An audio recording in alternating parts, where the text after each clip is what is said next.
6-month investigation into the Boy Scouts. For most boys, being a Boy Scout is a positive experience, but for some, the experience left them scarred for life. In an exclusive interview, the organization that positively influenced hundreds of thousands of lives is answering questions on how it failed to protect hundreds of boys. For the first time, you'll see just how many scouts were sexually abused all across the nation. Scripps National Investigative Correspondent Jim Osmond is on the trail of betrayal. On my honor, I will do my best to do my duty. It's an oath Boy Scouts know. To God and my country, to obey the Scout law. The Boy Scout pledge. That a Boy Scout will do his best to do his duty and to keep himself morally straight. But the iconic American organization may itself have been betraying that oath, keeping quiet about unthinkable acts against children. He stole my boy. Like the pedophile priest in the Catholic Church and the Penn State abuse scandal. It's institutional secrecy and a culture of concealment. And they were doing so to protect the name Boy Scouts of America. Tonight, the Scripps National Investigative Team reveals a disturbing pattern of crimes against children that many times went unreported by the Boy Scouts, where sexual abusers were quietly kicked out, able to victimize other children. All of this could have been prevented a long time ago. We are on their trail, the trail of betrayal. Sir, why are you running away? You think your kids are safe. Veronica Aiken's son Chance joined the Boy Scouts in Amarillo, Texas, but what happened next stunned her. We didn't know anything until actually the police came knocking on my door.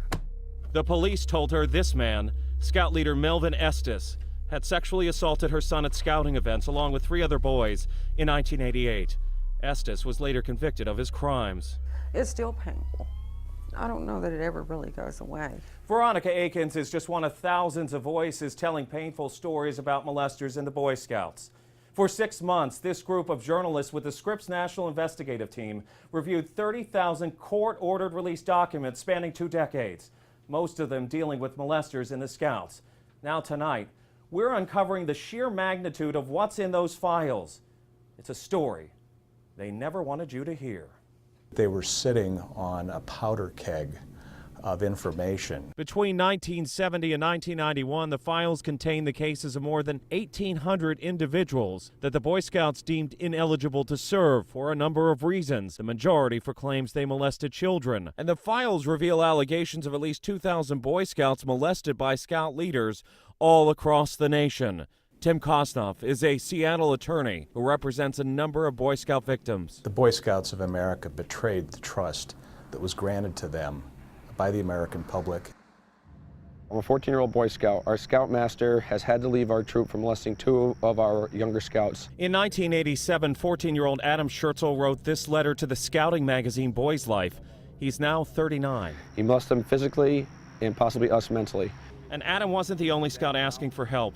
In 1976, 2 St. Louis Scouts wrote to the Scout Committee chairman, complaining that they were being molested by their Scoutmaster. The chairman writes back, quote, "Can't do anything about it." In cases where Scout officials were first informed of sexual abuse, our investigation reveals the Boy Scouts failed to report it to authorities 72% of the time.